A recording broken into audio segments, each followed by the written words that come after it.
Nicolas, connectez-vous. Nous commençons notre temps de prière ce soir pour le compte de l'église armée des rachetés, ici à Montréal. Que la grâce du Seigneur soit avec vous, que la grâce du Seigneur soit votre partage partout où vous allez me suivre, qu'il soit seul ou en famille, que le Seigneur étende sa main sur vous et que ces moments de prière que j'aimerais passer avec vous soient un temps dans lequel le Seigneur va nous fortifier, le Seigneur va également nous bénir par sa parole. Donc la grâce du Seigneur est là ce soir. J'aimerais demander à ceux qui sont déjà connectés sur YouTube, sur Facebook. Nous émettons sur YouTube également, sur Facebook. Vous pouvez publier la vidéo, donner l'opportunité à plusieurs personnes qui peuvent nous suivre en direct de se connecter, de nous suivre afin qu'eux également soient bénis. Je bénis tous les enfants du Seigneur, le peuple de Dieu, d'abord de la communauté des rachetés, ici à Montréal. Que le Seigneur vous bénisse. Tous ceux qui sont des rachetés Ottawa, que Dieu vous bénisse. Tous ceux qui sont de centre Montagne Sainte à Laval, également que Dieu vous bénisse. Que Dieu bénisse tous ceux qui nous suivent à distance, qui ne sont même pas ici à Montréal ni au Canada. Que le Seigneur vous bénisse également. Avec Dieu, il y a point de barrière. Nous formons tous une famille dans le Seigneur. Et ce soir, je viens vers vous pour passer, comme je disais tout à l'heure, quelques temps, quelques heures, quelques minutes dans la prière et également dans l'écoute, dans le partage de la parole de Dieu, afin de nous édifier mutuellement. Que le Seigneur vous bénisse.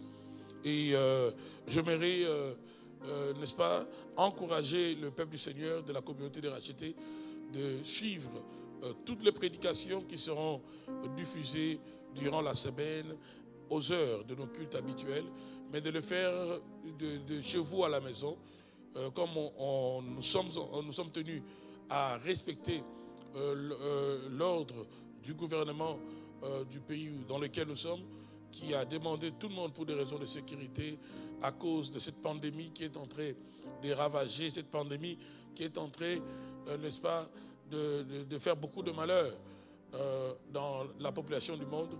Alors le gouvernement a décidé de demander à tous ceux qui se rassemblent, peu importe la raison, de cesser les rassemblements.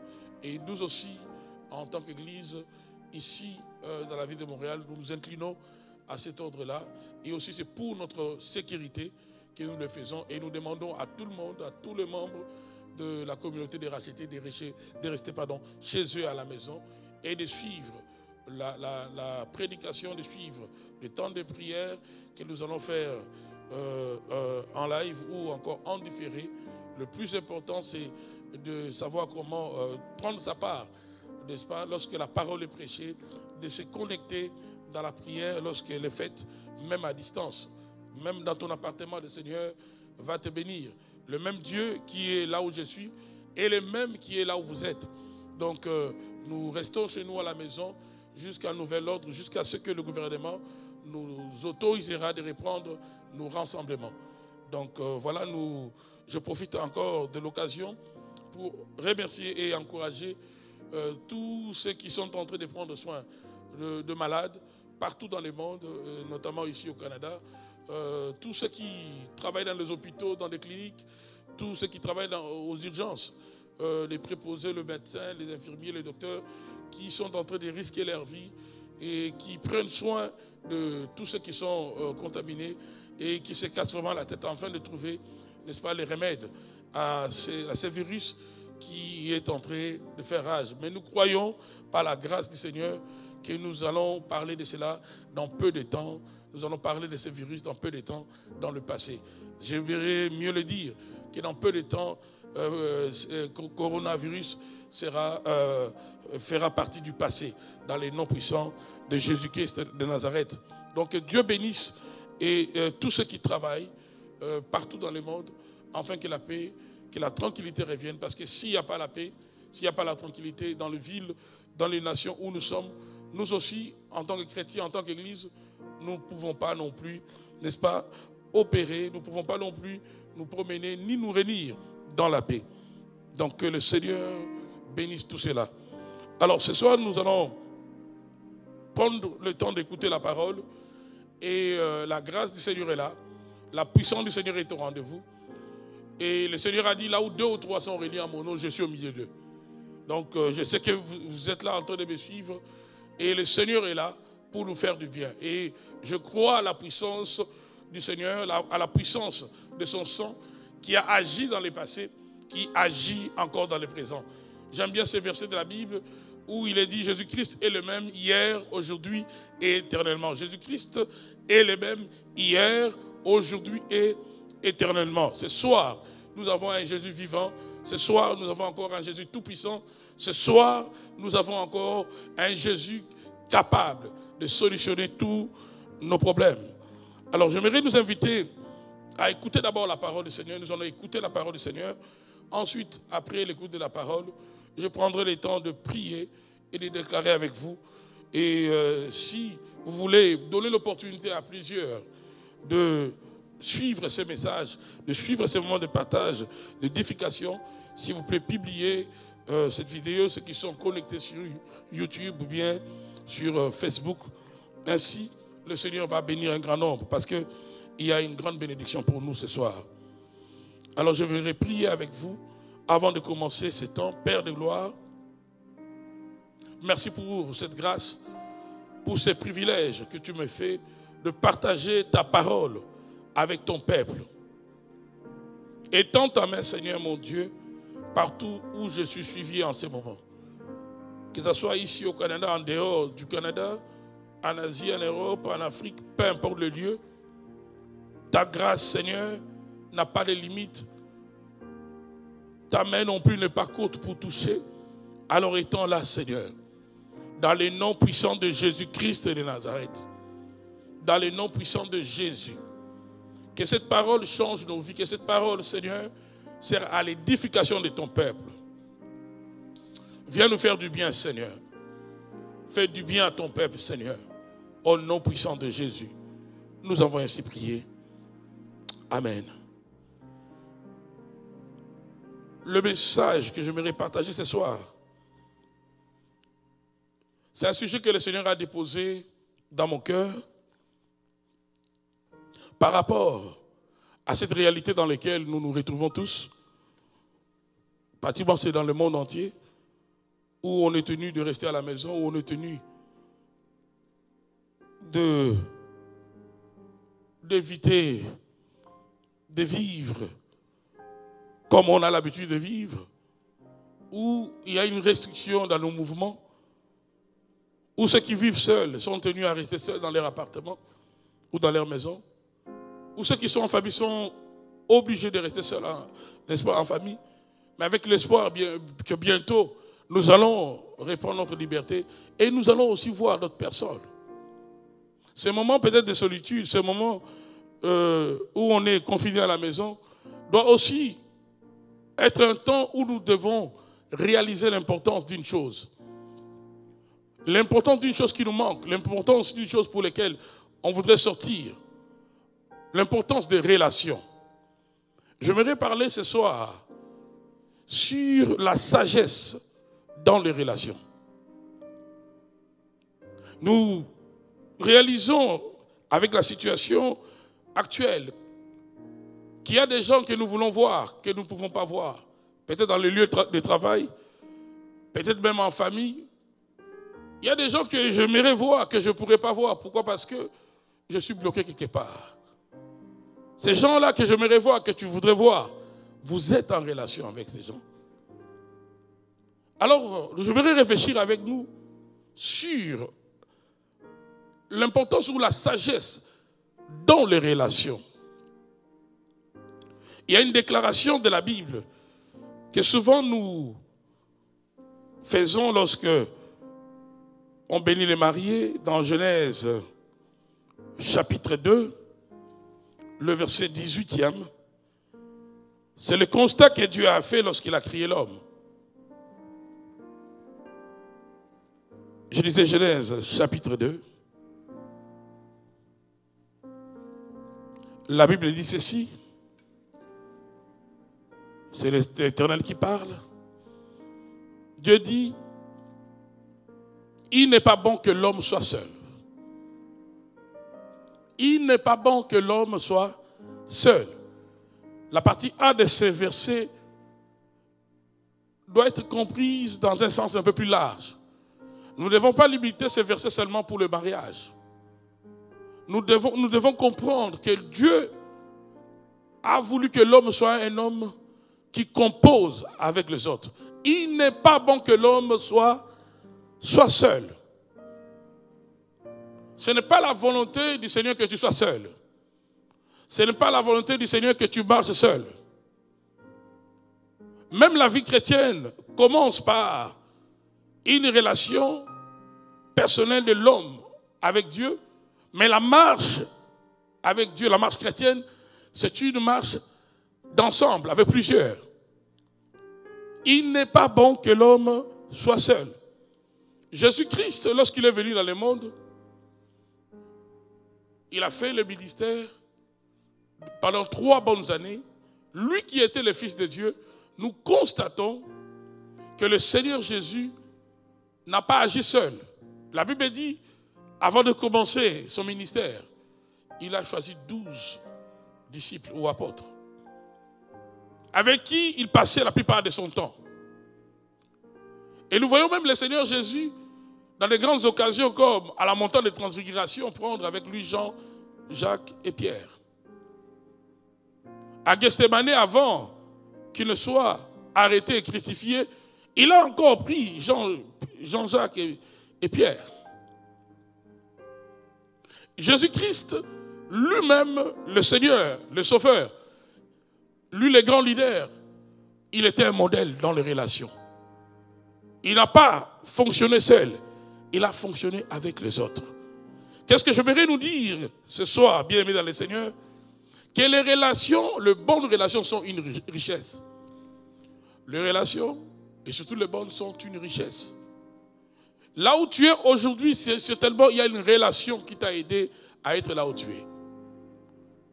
Peut-être dans le mariage, peut-être dans le poste que tu occupes, dans une entreprise quelque part, il y a quelqu'un qui t'a parlé de ce travail. Peut-être le pays où tu es, c'est grâce à une relation que tu es arrivé là où tu es. Les relations sont indispensables pour l'homme. Je répète, les relations sont indispensables. Dieu lui-même dit, il n'est pas bon que l'homme soit seul. Les relations sont indispensables. Les relations sont indispensables. Donc tous ceux qui refusent de composer avec les autres, au fait, ils sont en train de créer leur propre échec. Tous ceux qui s'isolent, j'allais dire, ils sont en train de créer leur propre échec. Regardez combien on a besoin de sortir, et surtout dans des pays comme ceux qui sont en Europe, en France, je pense, où les lois sont encore un peu plus strictes par rapport à cette pandémie. Où pour sortir, il faut avoir un document, exhiber un document auprès de la police, afin qu'on te laisse sortir, par exemple. On réalise les besoins des autres, on réalise qu'on doit socialiser, on doit parler avec des gens. Même si, généralement, tu es seul, mais tu as quand même envie de sortir, envie de voir les autres, parce que les relations sont indispensables. Dans les livres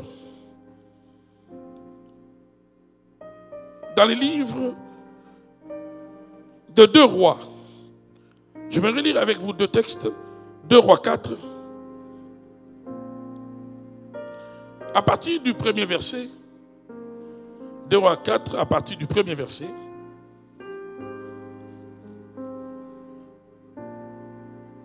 La Bible nous parle de l'histoire de cette femme, d'un fils de prophète. Je vais lire. Une femme d'entre les femmes de fils de prophète cria à Élisée en disant, ton serviteur, mon mari, est mort. Et tu sais que ton serviteur craignait l'Éternel. Or, le créancier est venu pour prendre mes 2 enfants et en faire ses esclaves. Verset 2. Élisée lui dit, que puis-je faire pour toi? Dis-moi, qu'as-tu à la maison? Elle répondit, ta servante n'a rien du tout à la maison qu'un vase d'huile. Verset suivant. Et il dit, va demander au dehors de vase chez tous tes voisins. Je souligne bien cela. Va demander au dehors de vase chez tous tes voisins, de vases vides. Et n'en demande pas un petit nombre. Quand tu seras rentré, tu fermeras la porte sur toi et sur tes enfants. Tu verseras dans tous ces vases et tu mettras de côté ceux qui seront pleins. Alors, elle les quitta, elle ferma la porte sur elle et sur ses enfants. Il lui présentait le vase et elle versait. Lorsque les vases furent pleins, elle dit à son fils, présente-moi encore un vase. Mais il lui répondit, il n'y a plus de vase et l'huile s'arrêta. Cette histoire de cette femme dont le mari était un des fils des prophètes.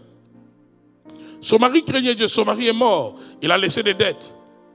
Et sa femme est allée près du prophète Élisée, afin que le prophète intervienne dans sa situation. Pourquoi? Parce que les créanciers sont venus prendre ses enfants. Et Élisée va poser la question à la femme, qu'est-ce que tu as dans la maison?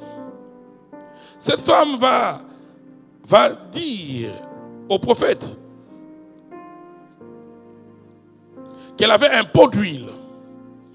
Elle va répondre au prophète qu'elle avait un pot d'huile.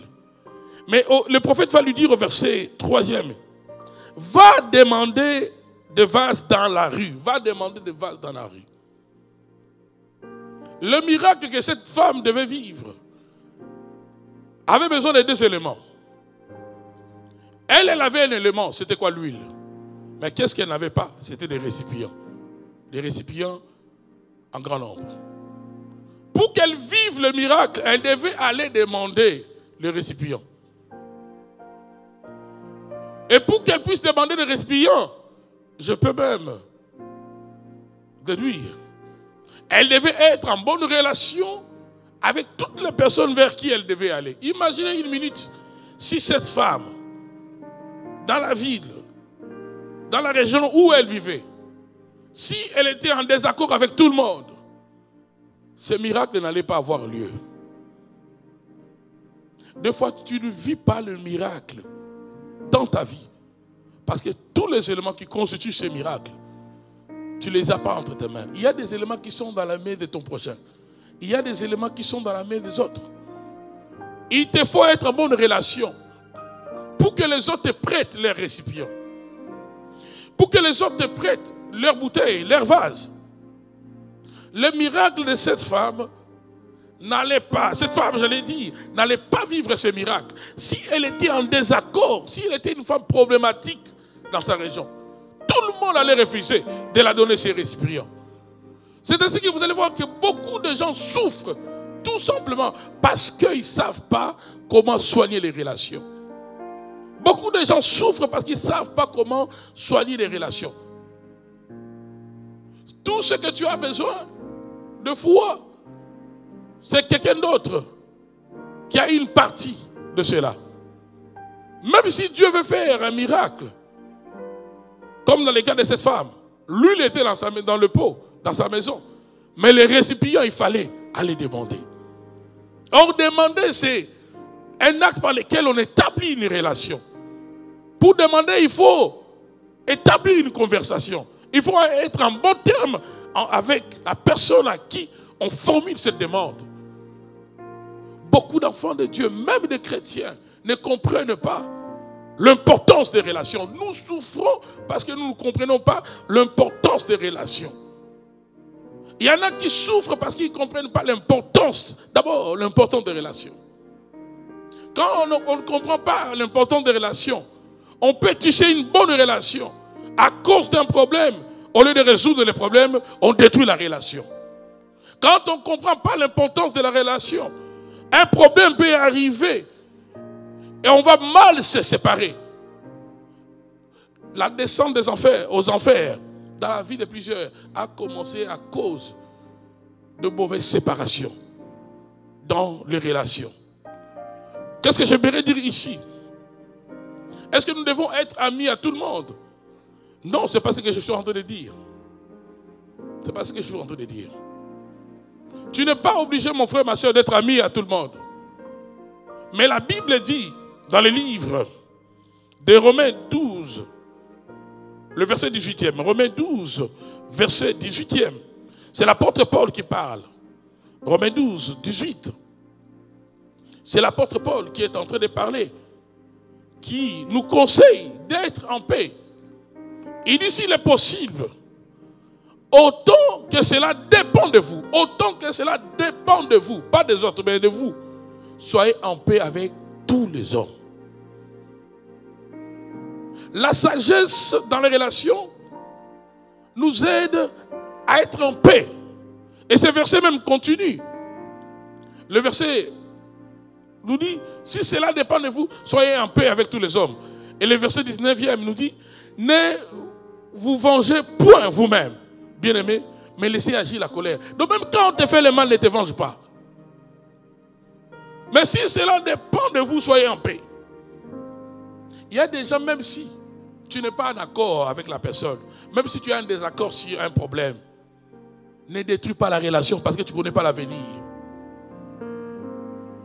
Même si tu es en désaccord avec quelqu'un, être en désaccord avec un frère, être en désaccord au travail avec quelqu'un, être en désaccord avec quelqu'un à l'église, n'est pas une raison pour toi de détruire une relation.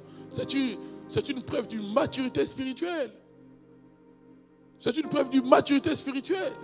Dieu n'est pas que ton Dieu. Dieu est aussi le Dieu de celui que tu méprises. Et il y a des choses que Dieu nous donnera que par les hommes. Il y a des choses pour que nous puissions les recevoir de Dieu. Dieu passera par les hommes. Et si nous sommes en désaccord avec tout le monde, nous manquerons beaucoup de choses dans notre vie. Donc nous pouvons être en paix avec des gens sans être forcément amis avec des gens, sans forcément les fréquenter. Mais si je suis dans les besoins, je n'aurai pas honte de demander leur secours. Si je suis mal pris, ils peuvent m'aider parce que je suis en paix avec eux. Il y a des gens qui manquent de la sagesse dans les relations. Qui manquent de la sagesse dans les relations. La sagesse dans les relations nous apprend ceci. Que lorsque tu vis avec un être humain, les blessures sont inévitables. Lorsque tu vis avec un être humain, même si, prenons l'exemple d'un homme et d'une femme qui s'aiment bien, tu peux donner le nom de la plus belle créature à la femme que tu aimes. Tu peux appeler ton mari baby comme tout le monde le fait. Tu peux appeler ta femme ma rose. Ta rose, celle que tu appelles ta rose le matin. 2 heures après, elle peut dire un mot, elle peut dire une phrase pour contredire ce que toi tu fais. Et vous pouvez être en désaccord dans les heures qui vont suivre. Même la personne à qui tu tiens le plus, vous ne parlerez pas toujours le même langage. Elle peut t'attrister, elle peut te blesser. Mais qu'est-ce que la sagesse dans la relation nous apprend? On ne détruit pas une relation, mais on doit résolver les problèmes. Il y a des gens, à chaque fois qu'il y a un problème dans une relation de famille, relation amicale, relation au travail, relation à l'église, qu'est-ce qu'il lui fait? Il coupe la relation. Et vous allez voir, comme ça, il y en a plusieurs qui s'isolent. Il y en a qui ont commencé même cette quarantaine, ce confinement, avant même que la pandémie ne commence. Avant même que la pandémie de coronavirus ne commence. Il y en a qui sont déjà bloqués chez eux à la maison. Pourquoi? Parce que le voisin juste en face, dans l'immeuble, on ne s'adresse pas à la parole. Pourquoi? Parce qu'on avait mal répondu.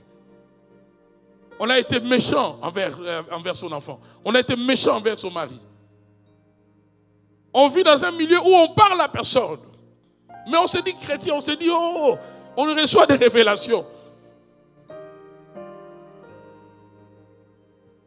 lorsque tu ne connais pas la valeur des relations, ton succès sera retardé. Lorsque tu ne connais pas la valeur des relations, tu souffriras beaucoup. Lorsque tu ne connais pas la valeur des relations, tu détruiras des relations qui peuvent ouvrir des grandes portes dans ta vie. Il y a des niveaux de la vie que tu ne changeras que grâce aux relations. Joseph est devenu a été élevé en Égypte grâce à une relation. Un ami qu'il a croisé en prison, avec qui ils ont eu de bons rapports, de bonnes relations. Il a interprété les rêves de cet homme. Ils étaient à deux. Un a été tué par le roi, l'autre a été libéré. Plus tard, quelques années plus tard, quand le roi qui avait reconduit cet homme dans ses fonctions, quand Pharaon a eu un rêve, personne ne pouvait donner l'explication de ses rêves. Cet homme-là a pensé à Joseph. Peut-être que la personne que tu es en train de mépriser aujourd'hui, c'est celui-là qui doit ouvrir la porte royale de ta vie. Peut-être la personne que toi tu insultes aujourd'hui sur Facebook, peut-être c'est cette personne-là qui va te connecter avec l'homme de ta vie, avec la femme de ta vie. Parce que tu ne connais pas la valeur des relations. Parce que tu méprises les relations. Tu n'as pas la sagesse des relations. Lorsqu'on manque la sagesse des relations, c'est normal qu'on méprise les relations. Lorsqu'on manque la sagesse des relations, c'est normal qu'on le voit simplement aujourd'hui ou hier. On ne sait pas voir l'avenir. La Bible dit ne te vante pas du lendemain. Ne te vante pas du lendemain. Aujourd'hui, tu peux être en position de force dans une relation, mais tu ne sais pas qu'est-ce que demain t'attend. C'est que le lendemain te réserve. La personne qui est faible aujourd'hui, peut-être demain il sera plus fort que toi. Et peut-être que cette personne aura les clés ou sera la clé pour certaines portes de ta destinée. J'aimerais que quelqu'un dise là où il est, Seigneur, donne-moi la sagesse dans les relations. Sans la sagesse dans les relations, mon frère, ma soeur, nous allons, comme je disais tout à l'heure, mal nous séparer. Il y a certaines séparations qui sont indispensables. Je dis bien, il y a certaines séparations qui sont indispensables. Lorsque je parle de séparation, je pense à Abraham et Lot dans Genèse 13. À partir du verset 5e, ou même 6e. Genèse 13, verset 6. À la maison, commencez à partir du premier verset. Si vous avez le temps. Genèse 13, verset 6. Lorsqu'il voyageait avec Abraham, verset 5, oui. Lorsqu'il voyageait avec Abraham, avait aussi des brebis et des bœufs et des tentes. Verset 6. La Bible dit ceci. Et la contrée était insuffisante pour qu'ils demeurassent ensemble, car leurs biens étaient si considérables qu'ils ne pouvaient demeurer ensemble. Il y eut querelle entre le berger de troupeau d'Abraham et le berger de troupeau de Lot. Le Cananéen et le Phérisien habitaient alors dans le pays. Abraham dit à Lot, qu'il n'y ait point, je te prie, de dispute entre moi et toi, ni entre mes bergers et tes bergers, car nous sommes frères. Tout le pays n'est-il pas devant toi? Sépare-toi donc de moi. Si tu vas à gauche, j'irai à droite. Si tu vas à droite, j'irai à gauche. On peut se limiter là. Il y a certaines séparations qui sont indispensables. Une séparation n'est pas égale à une division. Il y a des séparations qui sont bonnes lorsqu'elles sont bien faites. Lorsqu'on se sépare bien, comme dans le cas d'Abraham et Lot, il y avait des conflits entre leurs serviteurs. Dieu les a tellement bénis, je dirais mieux, le Dieu d'Abraham a béni Lot. Le Dieu d'Abraham a béni Lot.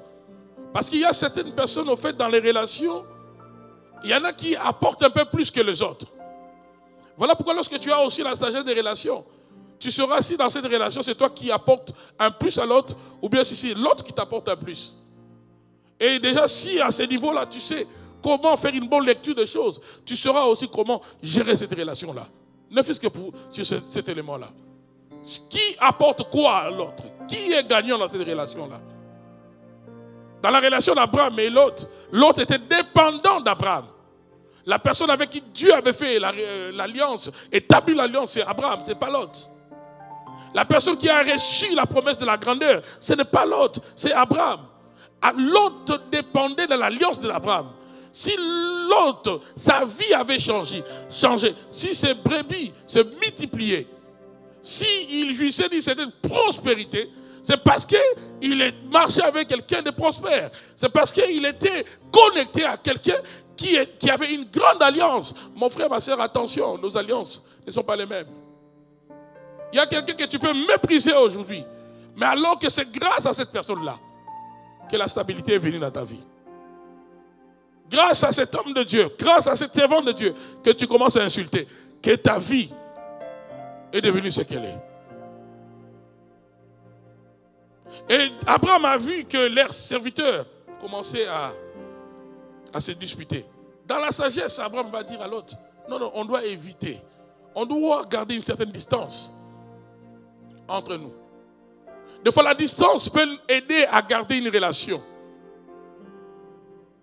Des fois, la distance permet de garder un bon climat. Et l'autre Abraham va dire à l'autre, qui était son neveu, si tu vas à gauche, je vais à droite. Ce n'est pas parce qu'il détestait l'autre, non. Parce qu'il a compris, si ces disputes continuent ainsi, ça va monter jusqu'à nous. Moi, j'aurai tendance à défendre le mien, mes serviteurs. L'autre, qui est mon neveu, va commencer à défendre aussi ses serviteurs. D'où, nous deux, ça ne marchera plus. Regardez la sagesse. Il va dire, on se sépare. L'autre va choisir le premier. Il va lever les yeux, la Bible dit, il va choisir vers le Jourdain parce que ça paraissait bien, ce contrée-là, cette région-là à ses yeux. Mais plus tard, lisez bien la Bible. Lot ne savait pas l'avenir, mais ils se sont bien séparés. Peut-être que ça n'a pas marché avec un homme, avec une femme. Dans le mariage, je n'encourage pas les divorces. Mais ça peut aussi ne pas marcher. Mais ce n'est pas une raison comme on le voit faire certains hommes ou certaines femmes qui commencent à salir l'image du père des enfants aux enfants, ou qui commencent à salir l'image de la mère des enfants aux enfants. Il y a une joueuse de tennis américaine dont les parents ont donné un exemple au monde. Parents séparés.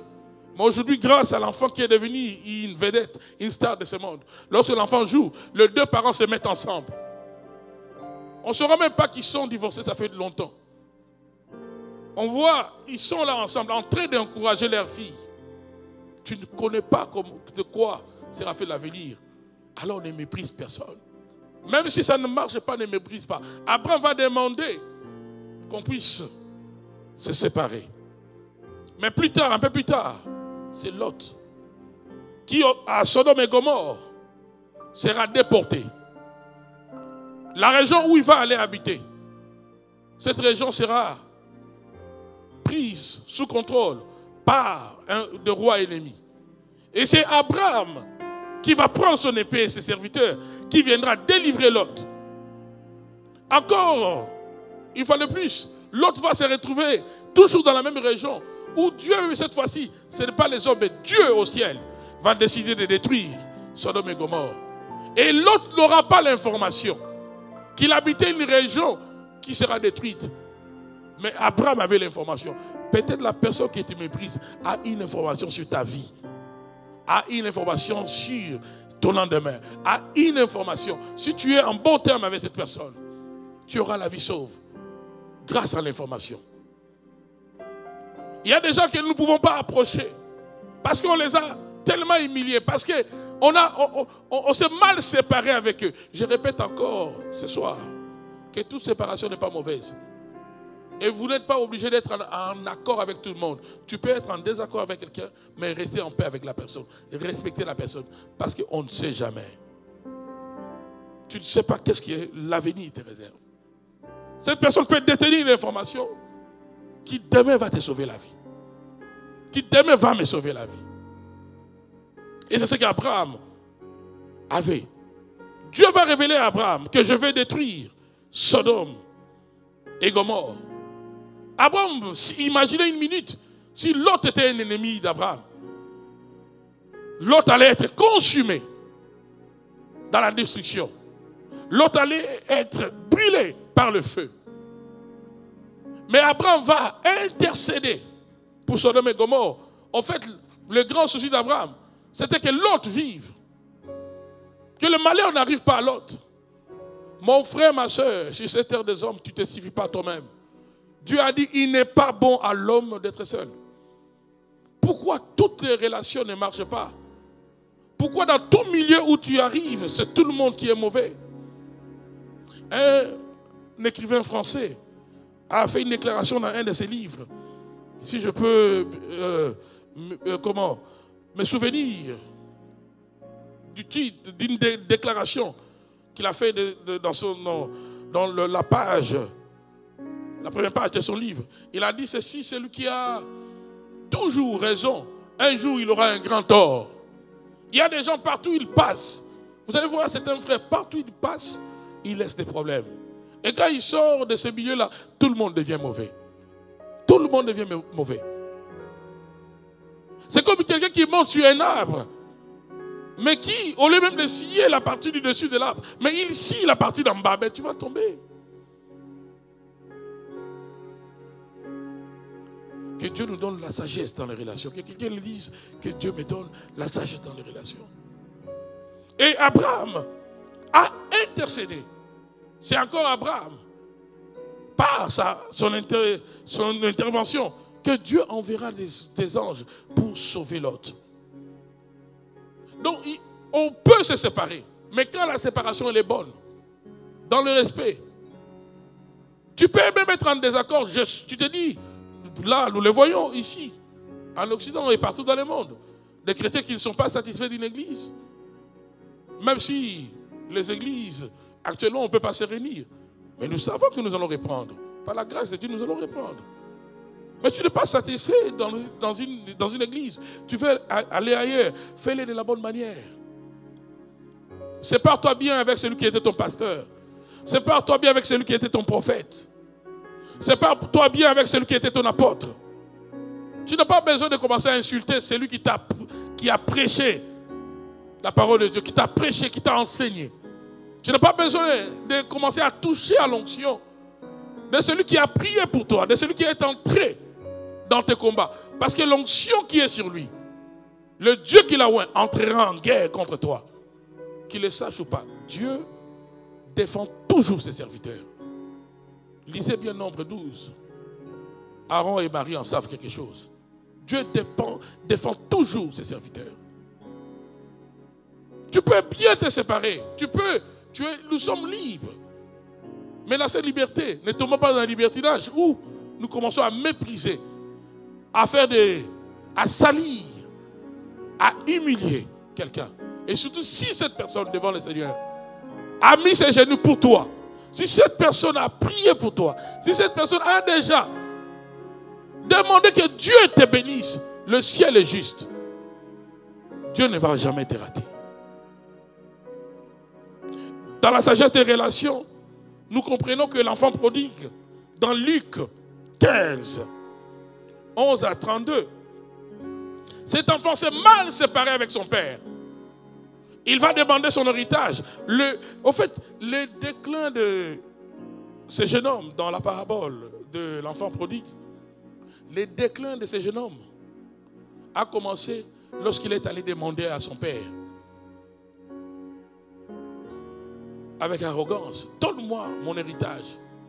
C'est comme une insulte à son père. Le père est encore vivant. Il va revendiquer son héritage. Il y a des gens avec qui on ne se sépare pas. Il ne faut pas mal se séparer. On ne se sépare pas mal avec un père. Non. Donne-moi mon héritage. Son déclin a commencé ce jour-là. Le déclin, ce n'est pas quand il est allé tout dépenser. La séparation avec un père. Il s'est mal séparé avec son père. Et la suite n'était que la conséquence de la séparation. Je dis bien, la suite n'était que la conséquence de la séparation. Il y a certaines personnes qui sombrent aujourd'hui parce qu'ils se sont mal séparés avec certaines personnes. La sagesse dans les relations, nous aide. Même quand il faut se séparer, fais-les bien. Même quand tu es en désaccord, fais-les bien. Ne tombe jamais dans l'esprit d'humilier quelqu'un. Et surtout pas quelqu'un que Dieu a élevé. Ça peut être dans la famille, ça peut être spirituellement sur toi. Ne le fais pas. David était sous les ordres de Saül. Dieu a oint David. Saül, Dieu a retiré son onction. Saül voulait même faire du mal à David. David a eu l'occasion d'en finir avec Saül plus d'une fois. Dans une grotte, alors que Saül était en train de se soulager. Les amis de David ont dit à David, Dieu t'a livré ton ennemi. La Bible dit, David a approché Saül. Il l'a arraché une partie de son vêtement. Et même quand il a arraché juste une partie du tissu de son vêtement, la Bible dit, le cœur de David a commencé à battre. Il a eu mal au cœur. Il a dit à ceux qui étaient avec lui, je ne peux pas toucher quelqu'un sur qui Dieu a oint. Il était oint. Saül était rejeté par Dieu. Même rejeté. David a dit non. On ne touche pas à quelqu'un sur qui l'onction de Dieu a reposé. Il n'y a que le oint qui peuvent respecter ceux qui sont oints. Si tu es réellement oint par le Seigneur, par le Saint-Esprit, tu respecteras ceux sur qui, même si l'onction n'est plus sur eux. Parce que tu sais que toi aussi dans l'avenir, la même chose peut m'arriver. David a refusé de porter la main sur Saül. Bien-aimés dans le Seigneur, la sagesse dans les relations va nous aider à gérer même les séparations. Même s'il faut se séparer, on ne tombera pas dans la division. On ne tombera pas dans l'humiliation de l'autre. Que Dieu nous donne la sagesse dans les relations. J'aimerais finir ce soir avec cette histoire dans Jean 5. À partir du premier verset, on nous parle d'un homme qui a souffert. Qui a souffert. Celui-ci, c'est parce qu'il ne savait pas comment créer les relations. Il ne savait pas comment créer les relations, il va souffrir. La Bible dit, je vais prendre le verset 5 directement pour gagner le temps, Jean 5. Vous pouvez commencer à partir du premier verset. On nous parle de Bethsaïda où était couché le malade. Au verset 5e, la Bible dit, là s'est trouvé un homme infirme. Depuis 38 ans, Jésus le vit couché et sachant qu'il était malade depuis longtemps, il lui dit, veux-tu être guéri? L'infirme lui répondit, Seigneur, je n'ai personne pour me plonger dans la piscine quand l'eau est agitée. Pendant que j'y vais, un autre descend avant moi. Je n'ai personne. Je n'ai personne. Cet homme avait l'information laquelle? Que si tu vas à Bethsaïda, près de la piscine, oh, il y a un ange qui descend, il agite l'eau et tu te jettes, tu es guéri. C'est ça l'information que l'homme avait. Mais cet homme ne savait pas que cette information n'était pas suffisante. Et surtout pas dans son cas, dans son état. L'information à elle-même ne suffisait pas pour que sa situation change. Tu peux avoir la connaissance, tu peux avoir l'information de certaines choses. L'information elle-même, dans certaines situations, elle ne suffit pas. Tu as besoin des autres. Cet homme avait l'information que l'ange descend, que dès que tu arrives à Bethsaïda, tu te jettes dans la piscine, tu seras guéri. Mais c'est qu'il ne savait pas que dans son cas, il avait besoin des autres. Il va passer 38 années. 38 ans, ce n'est pas son âge. 38 années, c'est le temps qu'il a passé à un seul endroit, au même endroit, voyant des gens venir après lui certainement et être guéri. Et lui, il est devenu vétéran à cet endroit. Pourquoi?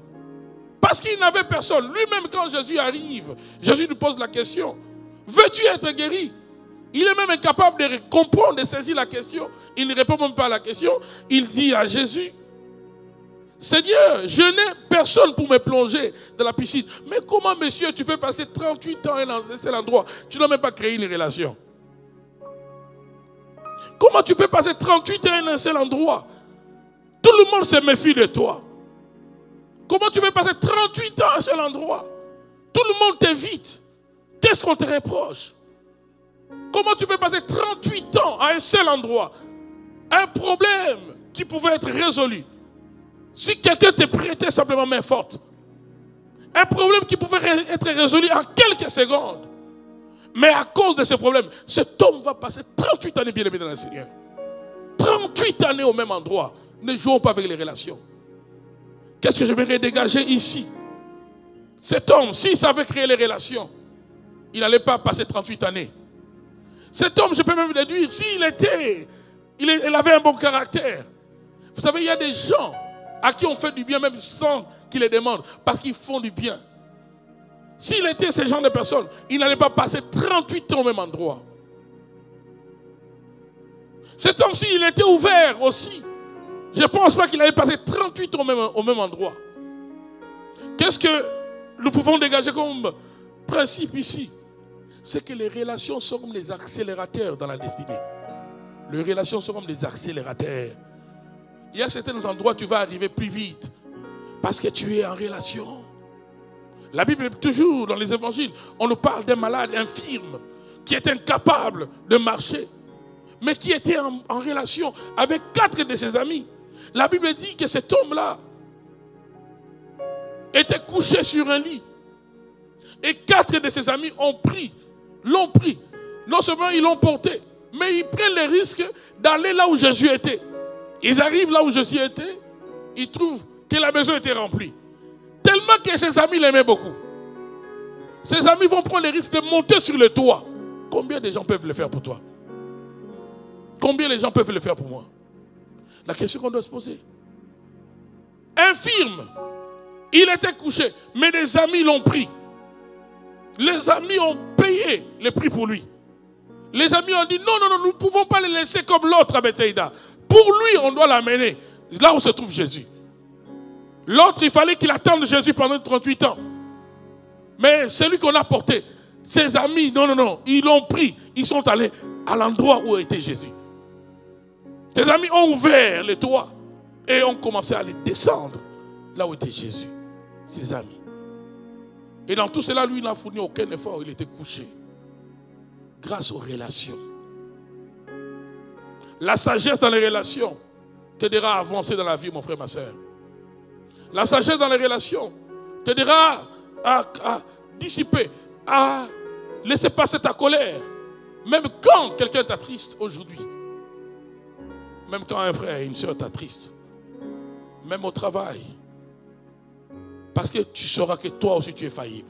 Autant que je peux attrister, autant on peut aussi m'attrister. Et il y a une portion dans la prière de Jésus que nous appelons la prière Notre Père. Où Jésus dit lorsque vous priez le Père, dites au Seigneur, dites au Père, pardonne-nous nos offenses comme nous pardonnons à ceux qui nous ont offensés. Pardonne-nous nos offenses comme nous pardonnons à ceux qui nous ont offensés. Donc autant tu offenses les autres, autant on peut aussi t'offenser. Autant tu as besoin que le Père te pardonne, autant il y a des gens que tu dois pardonner à ton lieu de travail.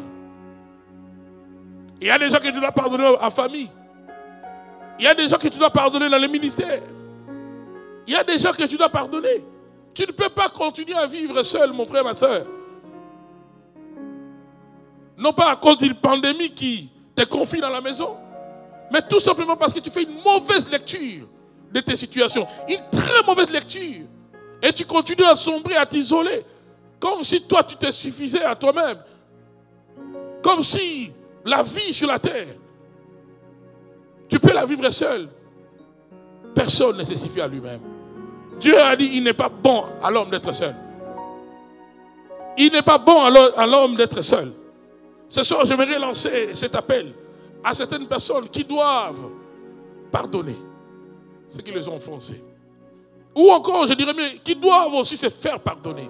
Qui doivent avoir cette humilité de savoir que non, cette relation-là, même si je ne connais pas l'avenir, même si je ne veux pas me remettre avec cet ami ou cette amie, mais au moins j'aimerais régler la manière dont on s'est séparés. On s'est très mal séparés. Je lui avais mal parlé. Peut-être sous l'effet de la colère, je suis humain, ça arrive à tout le monde. On s'est très mal séparés. Je vais me racheter. Jésus a donné, n'est-ce pas, une parabole de l'économe infidèle.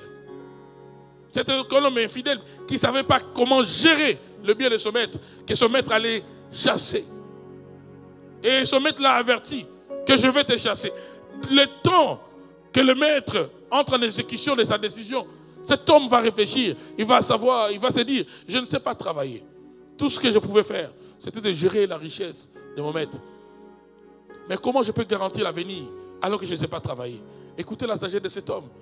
Il va dire à tous ceux-là qui devaient de l'argent à son maître, celui qui devait 80, il va lui dire réduit à 40. À celui qui devait 100, il lui dit réduit à 50. Qu'est-ce qu'il va faire? En fait, il va établir une relation en réduisant la dette de tout le débiteur de son maître. Et Jésus va louer dans cette parabole le côté avisé de cet homme. Jésus va même dire dans cette parabole que les fils de ce monde sont plus avisés que le fils du royaume. Des fois, vous allez voir des chrétiens qui ne comprennent pas la valeur des relations. Quelqu'un qui peut te sourire aujourd'hui, quelqu'un qui peut te saluer avec respect, c'est la même personne qui peut commencer à t'insulter demain. C'est la même personne qui peut commencer à te traîner à terre demain. Quelqu'un que tu as porté dans ton cœur, quelqu'un pour qui tu as prié, quelqu'un pour qui tu as été une bénédiction hier, qui a même dit, oh non, je n'ai jamais eu de conductrice spirituelle, de conducteur spirituel comme celui-là, ou comme celle-là. C'est la même personne qui demain te traitera de tous les maux. C'est le genre de chrétiens que nous avons aujourd'hui, qui ne comprennent pas l'importance des relations. Luc 16, verset 8. On nous dit cela. Le maître loua l'économe infidèle de ce qu'il avait agi prudemment. De ce qu'il avait agi prudemment. Il va arranger l'avenir. Comment? Par les relations. Car les enfants de ce siècle sont plus prudents à l'égard de leurs semblables que ne le sont les enfants de la lumière.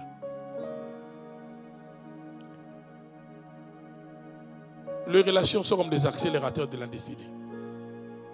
Tu veux avancer, il y a des relations qu'il faut soigner. Il y a des relations qu'il faut restaurer. Il y a des relations auxquelles il faut s'accrocher même. Si Ruth ne s'était pas accrochée à Naomi, il n'allait pas connaître Boaz. Il y a des gens, apparemment, vous êtes au même niveau. Tu as comme l'impression que vous êtes au même niveau. Ruth pouvait avoir cette impression, elle était veuve, Naomi était veuve. Mais elle n'avait pas ce que Naomi avait. Elle n'avait pas la relation avec le ciel que Naomi avait. Elle-même, elle a compris cela. Qu'apparemment, nous sommes des veuves. Mais je ne te quitterai pas, Naomi. Là où tu iras, j'irai. Ton Dieu sera mon Dieu. Elle a considéré l'expérience. Elle a considéré la sagesse de Naomi. Et Ruth a trouvé Boaz. Et c'est encore Naomi qui va l'aider à gagner cet homme, afin que cet homme devienne son mari. Et aujourd'hui, lorsqu'on cite dans la liste de la généalogie de Christ, nous citons Ruth, qui est moabite, mais qui a compris qu'une relation peut prendre une femme moabite d'un peuple maudit, et la connecter à la lignée messianique grâce à une relation. Que le Seigneur vous bénisse. Que la grâce du Seigneur vienne sur vous. Je déclare dans les noms puissants de Jésus-Christ de Nazareth que le Seigneur t'accorde la sagesse. Que le Seigneur nous donne la sagesse. En ce temps où peut-être tu es à la maison, peu importe là où tu me suis, où tu ne peux pas sortir, réfléchis un peu sur tes relations. Réfléchis comment tu gères les relations. La semaine prochaine, je nous reviendrai sur le problème qui sont en nous, qui nous poussent à mal gérer les relations. Nous allons traiter, nous allons faire l'autopsie de nous-mêmes. la semaine prochaine. Mais j'aimerais prier avec tous ceux qui me suivent en ces moments. Tu peux répéter cette prière là où tu es et crois que le Seigneur qui est ici là où je suis et également là où tu es. Seigneur Dieu de gloire, j'ai écouté ta parole. Viens dans ma vie, Seigneur. Viens, Seigneur Jésus, établis-toi au poste de commandement de mon cœur. Comme mon Seigneur, comme mon Sauveur. J'ai besoin de toi, Seigneur. J'ai besoin de toi, Seigneur. Enseigne-moi ta sagesse. Enseigne-moi ta sagesse, Seigneur Dieu. Donne-moi la sagesse de bien gérer les relations dans ma vie. Donne-moi la sagesse de savoir comment être en paix avec tous. Donne-moi la sagesse, Seigneur, de savoir comment conserver les relations. Là où j'ai été, Seigneur, là où j'ai offensé mon frère, ma soeur, peut-être par manque de sagesse, ce soir, je te demande pardon. Ce soir, Seigneur mon Dieu, je m'humilie devant ton trône de grâce. Que ta faveur vienne dans ma vie. Que ta grâce vienne sur moi. Dans les noms de Jésus-Christ de Nazareth. Dans les noms puissants de Jésus-Christ de Nazareth. Je déclare ce soir que la puissance du sang de Jésus a coulé pour moi. Je déclare ce soir que la puissance du sang de Jésus me lave de mon passé. Je déclare ce soir que la puissance du sang de Jésus restaure les relations. Et que l'esprit de sagesse vienne dans ma vie. Que l'esprit de sagesse du Saint-Esprit me communique sa sagesse au nom de Jésus-Christ de Nazareth. Dans les noms puissants de Jésus-Christ de Nazareth. Voilà, si tu as fait cette prière avec moi, mon frère, ma soeur, que le Seigneur te bénisse. Et ici, nous sommes à Montréal, à l'église centre, Armée des Rachetés. Et nous prenons rendez-vous avec vous déjà le dimanche. Comme j'ai dit au début de mon intervention, nous avons demandé à tous les membres de rester chez eux à la maison. Donc, vous pouvez nous suivre partout où vous êtes, chez vous à la maison. Et le Seigneur va vous bénir. Donc le dimanche, nous allons être connectés encore sur Internet, par YouTube, par Facebook. Et nous allons passer, n'est-ce pas, le message. Et nous prendrons également le temps de prier avec vous. J'aimerais, avant de clôturer, inviter plusieurs personnes à s'abonner sur notre compte YouTube de Centre de Armée des Rachetés. J'ai tendance à dire Centre Montagne. C'est une de nos extensions. Alors, abonnez-vous massivement sur Armée des Rachetés, là où vous me suivez. Je salue tous ceux qui me suivent partout dans le monde. Publiez cette vidéo. Donnez l'opportunité au maximum de personnes de la suivre, d'écouter ces messages. Au moment où nous sommes en retrait, au moment où on est peut-être seul, c'est le moment de réflexion, c'est le moment où, grâce au Saint-Esprit et à la parole de Dieu, le Seigneur peut apporter un grand changement, je dirais même mieux une transformation en nous. Et je vais prier pour ceux qui sont malades. S'il y en a qui sont malades, qui m'écoutent en ce moment, je vais déclarer que la puissance du sang de Jésus agisse dans vos vies. Père de gloire, je lève ma main dans les noms de Jésus-Christ de Nazareth, afin que tu guérisses tous ceux qui sont malades en ce moment. Je prie d'abord pour tous ceux-là qui ont été infectés, Seigneur, par ce virus, de cette pandémie coronavirus. Que la guérison soit leur partage. Partout où ils sont dans le monde. Au nom de Jésus-Christ de Nazareth. Ta parole nous dit que par tes meurtrissures, nous sommes guéris. Par tes meurtrissures, par la puissance de ton sang, nous avons la guérison. Je déclare la guérison dans la vie de tous ceux qui sont malades. Je prie, Seigneur, pour ceux-là qui me suivent, qui peut-être ont d'autres maladies, cancer, qui ont d'autres maladies incurables, hépatite, qui ont d'autres maladies, Seigneur, de tout genre, qui ont certains organes du corps, intérieurs comme extérieurs, morts ou mortes. Je prie, Seigneur, que la vie revienne à vos corps dans le nom de Jésus-Christ de Nazareth. Selon qu'il est écrit que le même esprit qui a ressuscité Jésus-Christ d'entre les morts, ce même esprit vit en nous. Que la guérison vienne dans votre corps, de la plante de tes pieds jusqu'à la tête. Reçois la guérison au nom puissant de Jésus-Christ de Nazareth. Dans le nom puissant de Jésus-Christ de Nazareth. Si tu as des douleurs aux genoux, des douleurs à la jambe, des douleurs au dos, nerfs sciatiques, aux épaules, nerfs sciatiques à la jambe, reçois la guérison au nom puissant de Jésus-Christ de Nazareth. Shabbat, Robosa. Reçois la guérison dans le nom puissant de Jésus-Christ de Nazareth. Je confesse que Jésus-Christ est le même. Hier, aujourd'hui, éternellement. Le même Christ qui a guéri hier, il peut guérir maintenant. Le même Christ qui a délivré hier, il peut délivrer maintenant. Je prie pour tous ceux-là qui sont oppressés par des mauvais esprits. Tous ceux-là qui vivent la dépression en ce moment. Tous ceux-là qui sont oppressés par des esprits de tout genre. Que la puissance de la délivrance, libérée par le sang de Jésus, vienne sur vous au nom de Jésus-Christ de Nazareth. Dans le nom puissant de Jésus-Christ de Nazareth. Je prie que la puissance de la délivrance, libérée par le sang de Jésus, apporte la paix, apporte la tranquillité. Et que les jours tombent par la puissance du Saint-Esprit. Que les jours, que toute chaîne qu'on a posée sur ton cou, que toute chaîne qu'on a posée sur tes mains, tombe au nom puissant de Jésus-Christ de Nazareth. Tombe au nom puissant de Jésus-Christ de Nazareth. Selon qu'il est écrit que la graisse éclatera le jour. Que l'onction de l'Esprit, que la puissance de Saint-Esprit agisse dans ta vie. De la plante de tes pieds jusqu'à la tête, reçois la liberté au nom de Jésus. Ceux qui n'arrivent pas à dormir, alors que je déclare maintenant que tout esprit qui dérange ton sommeil, que tout esprit qui dérange tes nuits, ceux qui font des insomnies, à partir de maintenant, recevez la paix et dormez en paix au nom de Jésus-Christ de Nazareth. Je déclare sur ta vie qu'aucun malheur ne t'arrivera. Je dis aucun fléau n'approchera de ta maison. Aucun malheur.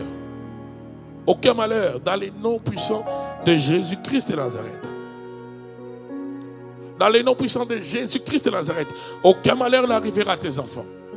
Aucun malheur pour ceux qui travaillent dans le milieu médical.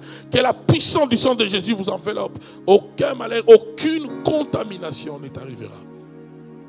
Ce que je déclare, c'est ce qui arrivera dans ta vie.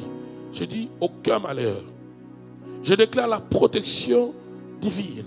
Je déclare la sécurité divine. Je déclare que Jésus-Christ est ton bouclier. Je déclare que Jésus-Christ est ta haute retraite.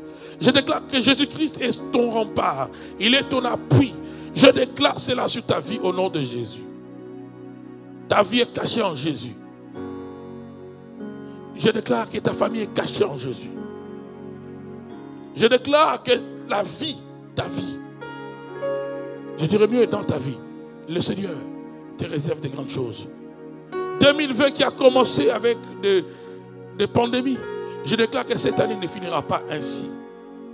Que cette année même où tu as vécu la peur, cette année même où tu as vécu le trouble, dans la même année, Dieu va te consoler. Je déclare encore sur 2020 que la consolation viendra dans ta vie. Que le Dieu de consolation te visite là où tu es, au nom de Jésus-Christ de Nazareth. Toi qui penses que Dieu t'a abandonné, je déclare que Dieu ne t'a pas abandonné. Ce qu'il a dit qu'il fera dans ta vie, malgré cette pandémie, que le Seigneur l'accomplisse dans les noms puissants de Jésus-Christ de Nazareth. Au nom de Jésus. Guéris ton peuple, bénis ton peuple, dans les noms de Jésus. Amen. Que le Seigneur vous bénisse partout où vous me suivez. Et je crois que la puissance de la guérison, de la délivrance a été libérée. Donc, je répète encore, pour tous ceux qui sont membres de la communauté de rachetés, que ce soit ici à Montréal, que ce soit également à Ottawa, et que ce soit à Laval, partout, donc vous êtes tenus à rester chez vous à la maison. Restez chez vous à la maison. Suivez, n'est-ce pas, les prédications, les enseignements qui sont diffusés dans le profil Facebook ou encore sur YouTube de chaque église. Et vous serez bénis. Il y a aussi un temps de prière qu'on a instauré ici, moi-même avec le pasteur Ézéchiel. Et je pense que le secrétariat vous informera de cela. Donc, connectez-vous quand c'est l'heure de la prière. Prions les uns pour les autres. Prions surtout que ce vent de cette pandémie puisse passer rapidement, que nos activités reprennent. Parce que nous avons l'espérance que le Seigneur a déjà étendu sa main, que le Seigneur va faire partir, n'est-ce pas, ces vents de maladie, ces vents de contamination, afin que nous puissions bien vivre. Et c'est la volonté du Seigneur. Donc que le Seigneur vous bénisse abondamment. Vous, si vous voulez soutenir Armée des Rachetés, tous les moyens par lesquels vous pouvez le faire sont affichés sur vos écrans. Vous savez bien que l'évangile est gratuit, mais l'évangélisation, elle coûte. Pour enseigner, ça a pris la caméra, ça a pris le micro, ça a pris tout ce que vous voyez, afin que nous puissions venir vers vous, dans vos maisons, et partager la parole avec vous. Donc si le Seigneur vous a béni, vous voulez offrir votre offrande, votre libéralité, sentez-vous à l'aise. Tous les moyens vous sont communiqués sur votre écran, et que le Seigneur vous bénisse abondamment. Donc rendez-vous est pris pour un temps d'édification encore le dimanche. Comme je l'ai dit tout à l'heure, ça sera à partir de chez vous à la maison avec le pasteur Ezekiel. Donc Dieu vous bénisse et que la grâce de Dieu continue à être votre partage. Bonsoir chez vous. Que Dieu vous bénisse.